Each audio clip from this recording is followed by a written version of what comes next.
Okay, so let's continue about the product rule. So na-discuss na natin kanina yung how the product rule. So this time we will be discussing na lang the example number 2. Okay, so this is f of x. First, find the derivative pa din, derivative pa din tayo. X cube multiplied by the square root of x plus 1. Yun. So, dito medyo halos pag nakakita ka dito ng mga radicals or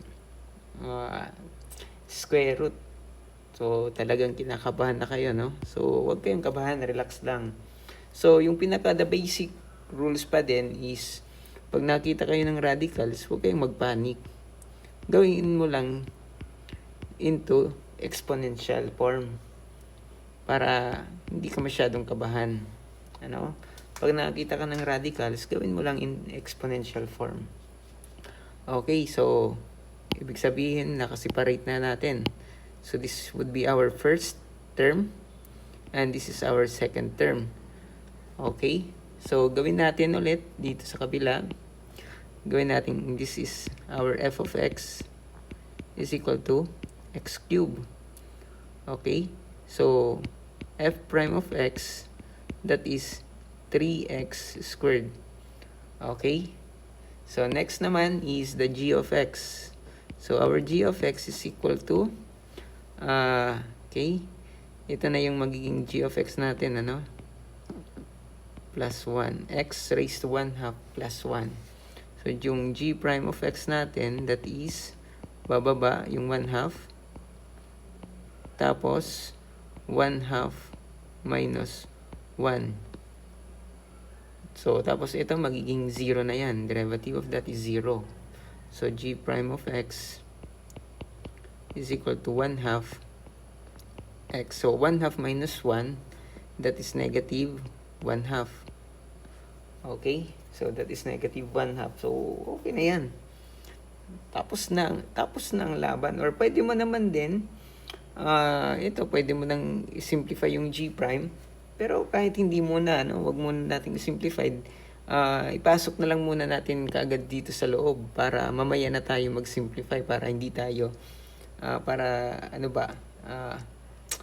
mas madali mong ma-simplify pag nasa loob na siya. So, yung mangyayari is ito na yung mag-govern na formula natin, no? Ito na yung magiging sagot natin. So, kopyahan natin na yung ating g. Itong g, f pala, f. Ito yung f natin, that is x cube. Tapos, susundan itong g prime. Yung g prime natin is ito.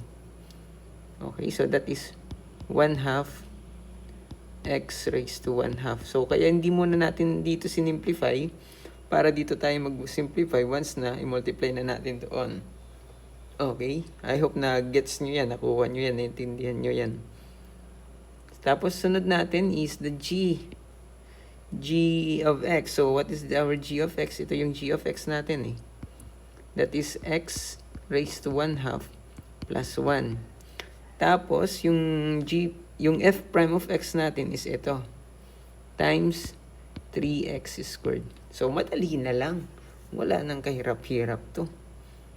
So, ngayon is i-multiply na natin to sa loob. Or i-multiply na natin yan. So, ang mangyayari dyan, that is 1 half x. So, 3 plus negative 1 half. So, yun yung ating gagawin. Kasi, mangyayari dyan is sa law of exponents algebra, that is 3 plus 1, negative 1 half. So, yung mangyayari, that is equivalent to 5 halves. So, kung may calculator ka naman, hindi mas madali mo siya masosolve. Plus, sumunod naman is ito. I-multiply natin muna dito. So, that is 3x. So, meron tayong 1 half plus 2. So, 5 halves. Okay? Ayusin lang natin, no? Kasi medyo nagwa-warp. So, that is 5 halves.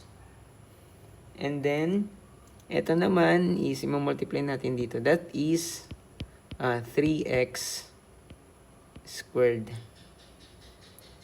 Mag-warp siya, no? Wait lang, ha? So, that is... Ano nagsasarili? Yan. Okay, that is 3x squared.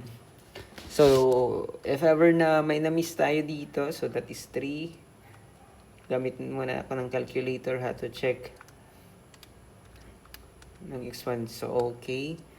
Tapos, 2 plus 1 half. Okay, that is 5 halves. Oh, eksakto.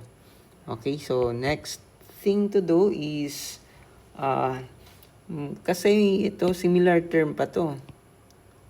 Tapos ito, kasi para sila ng exponent. So, ibig sabihin, pag like terms, makukombine sila.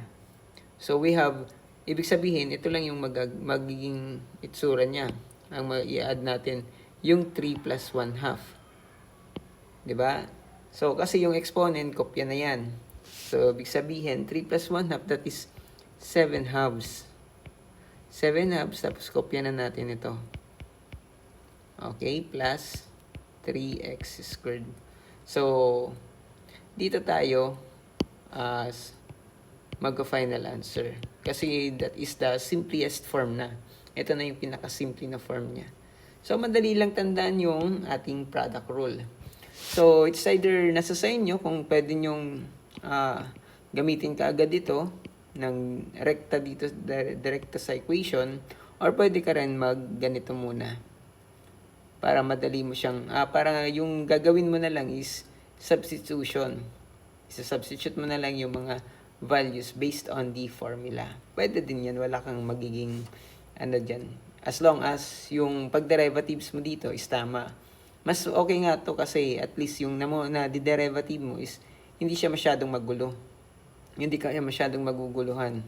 Basta importante, alam mo yung f prime of x, tapos yung f, tapos yung g, tapos yung g prime of x. So, at least kung alam mo, yun lang yung ikokopya mo. Parang mangyayari, substitution na lang. So, I hope na may nakuha kayo dito sa ating product rule.